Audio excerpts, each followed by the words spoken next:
Hello everyone, welcome back to another Roman Reacts. We are here tonight to watch another video from Wizards and Warriors. This one is going to be a continuation with some of his videos, but this time it's going to be focusing on the after events of the Horus Heresy. It's going to be following Abaddon, the spoiler. So we get to learn about a little bit about the history of like what he's been up to, kind of like what led him into the Crusades, and discover more about the Warhammer series and just discover some more craziness. But yeah, anyways, let's continue on with the show. Let's have some fun with this and enjoy. Let's enjoy, okay? All right, so we got that set and it's all taken care of. So let's figure out what happened at the end of the Horus Heresy and discover what has been told.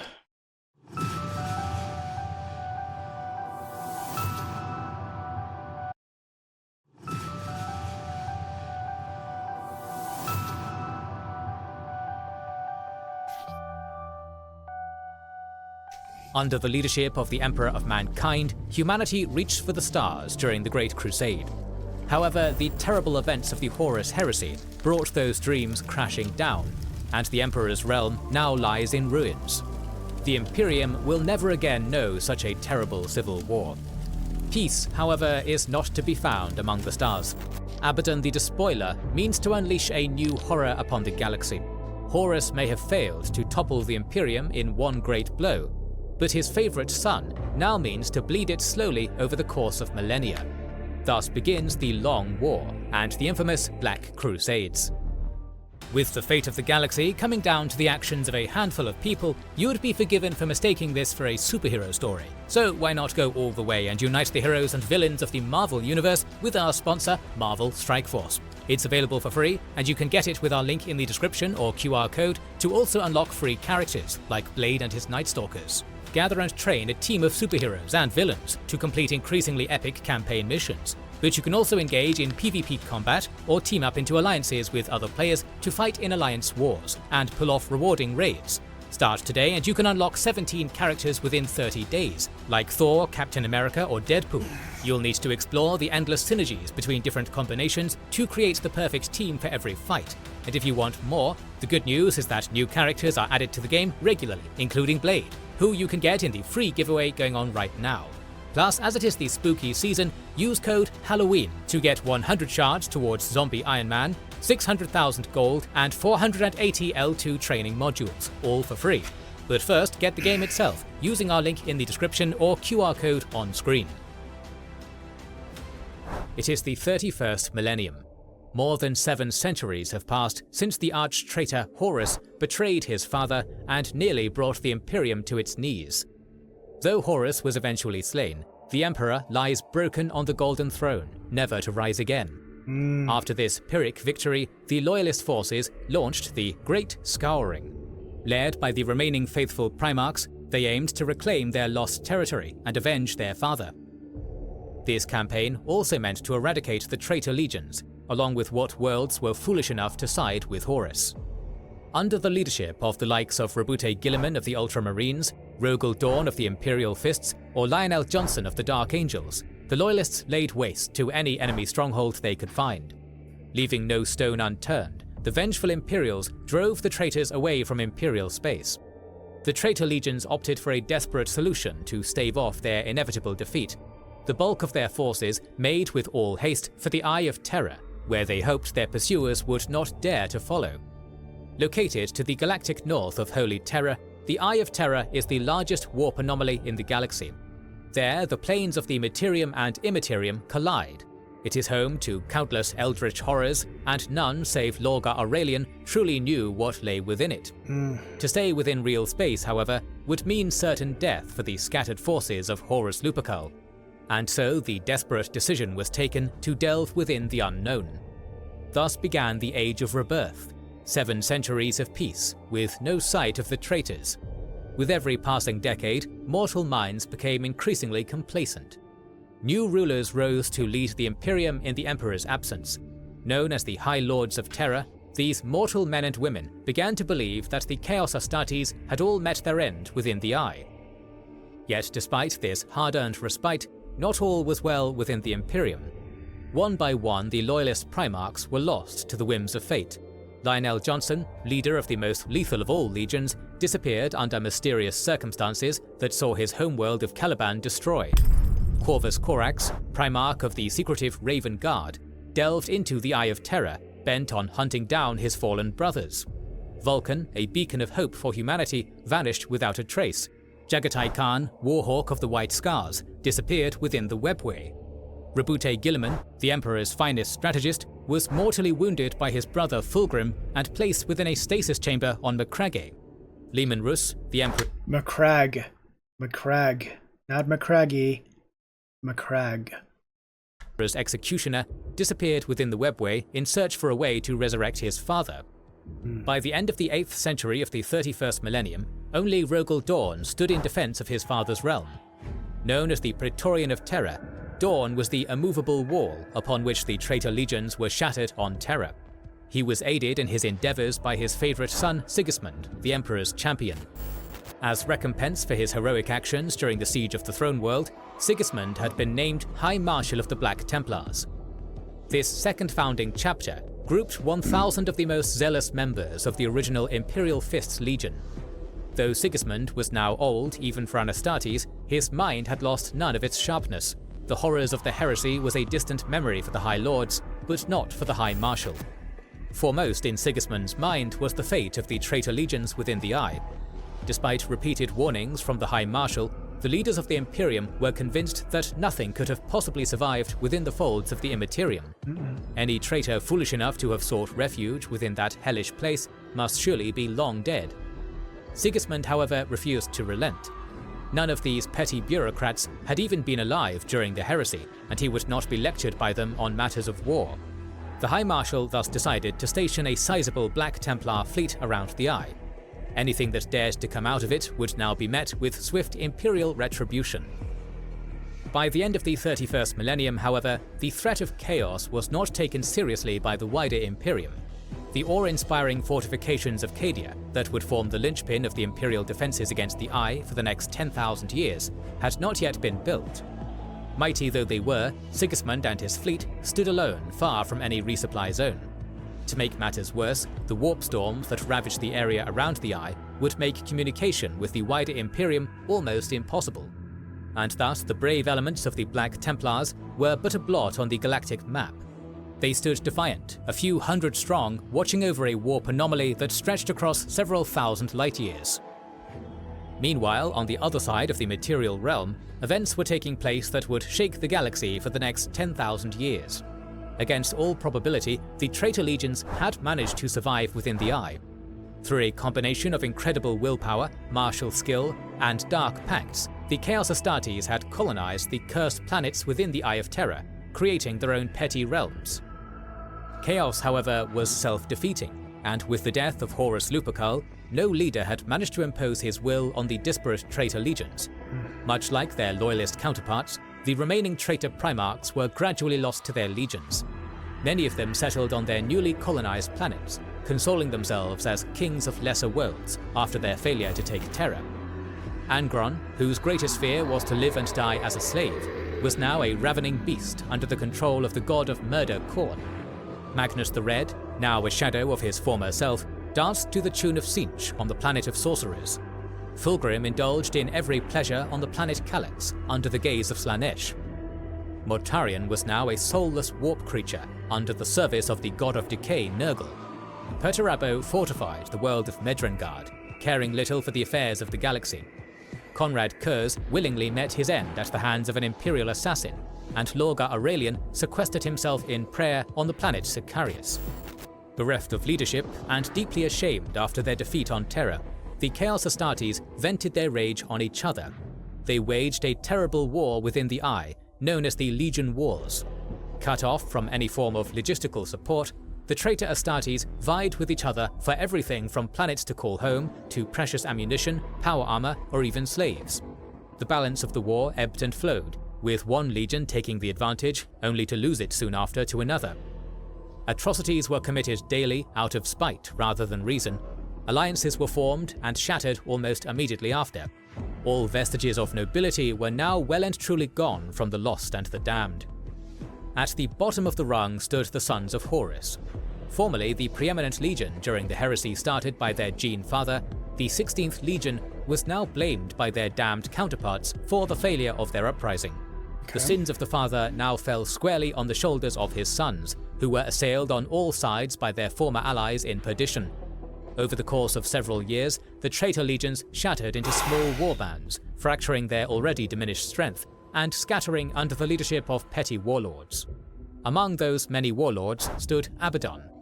Formerly the first captain of the Sons of Horus and lieutenant to Horus Lupercal himself, Abaddon was a hulking giant of a man even for Anastartes. Abaddon had made a name for himself even before the heresy as one of the deadliest and most bloodthirsty space marines among the legions. Born on Chthoniya, the first captain fought throughout the Great Crusade, standing shoulder to shoulder with his Gene father and the Emperor himself during the triumph at Ulanor. Now, however, he was but the leader of a shattered and dishonored host. Yet the first captain had vowed to right the wrongs of his fallen father and claim the head of the Emperor himself. Before he could do that, however, he had to first consolidate his position.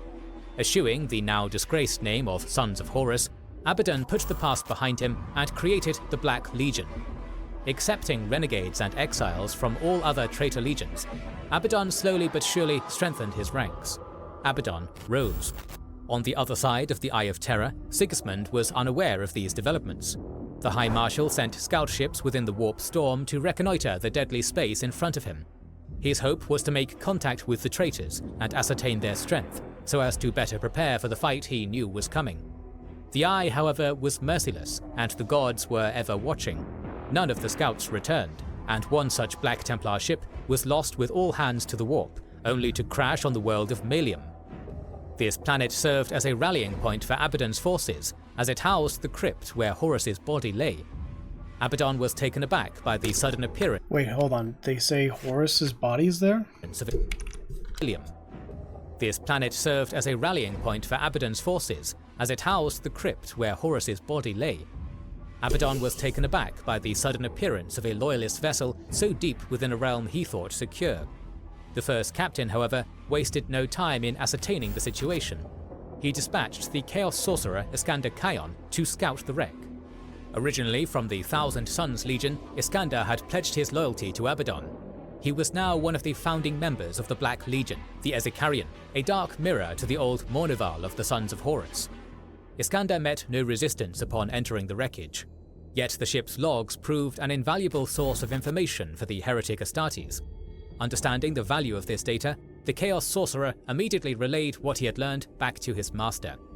Abaddon was shocked to learn that while only a handful of years had passed within the Eye of Terror, more than 7 centuries had come and gone within real space. Furthermore, the ship's logs provided a foundation of additional information. Poring hungrily through the data, Abaddon learned of the blockading fleet lying in wait just outside the Eye of Terror. With this knowledge came opportunity. The Imperium had become complacent and was now led by a gaggle of bureaucrats who had never held a bolter in their lives. If he could find a way to exit the Eye of Terror, the time was right to strike back at the followers of the Corpse Emperor. Back on the stricken Black Templar ship, Iskander continued his reconnaissance. His warp sight guided him through. He sensed that additional treasures lay in wait, if not on the ship, then maybe on the planet itself. His curiosity was rewarded when he heard the echo of a voice within his mind, beckoning him to make his way to Horus's crypt. Trusting his sorcerer's powers to both guide him and protect him, Iskander followed the voice. He descended within the bowels of the planet, where he met with a strange creature. A wizened crone was standing before him, with deep, empty sockets where her eyes used to be. Though frail, she brimmed with psychic power, and commanded a presence even an Astartes sorcerer had to respect. She called herself Moriana, but no mortal man was privy to her real identity. Rumors circulated that she had once been a handmaiden to the Emperor himself, now disgraced and cast out of the imperial household. Others claimed she was one of the original Inquisitors, selected by Malcador the Sigillite for their extraordinary abilities. Some even said she was none other than Cyrene Valentian, the Blessed Lady of the Wordbearers, who witnessed the 17th Legion's descent into heresy. Whatever the truth might be, all agreed she was a powerful psyker and a formidable clairvoyant, whose perilous counsel should never be ignored.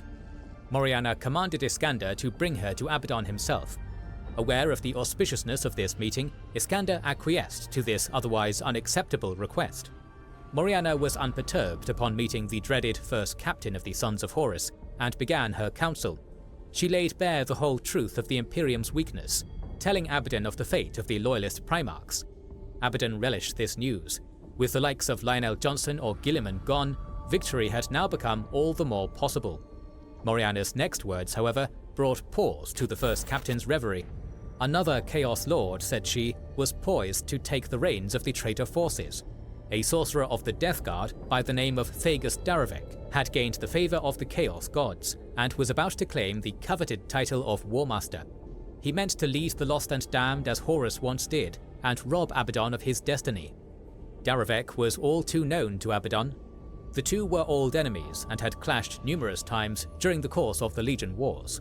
Enraged at the prospect of Daravek taking over the role and title that should rightfully be his, Abaddon asked Moriana what he should do to triumph over his many enemies.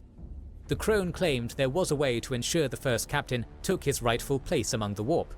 The key to proving his strength to the rest of the Chaos forces was a weapon, the demon blade Draknien. Taken aback, Abaddon listened intently to Moriana's words.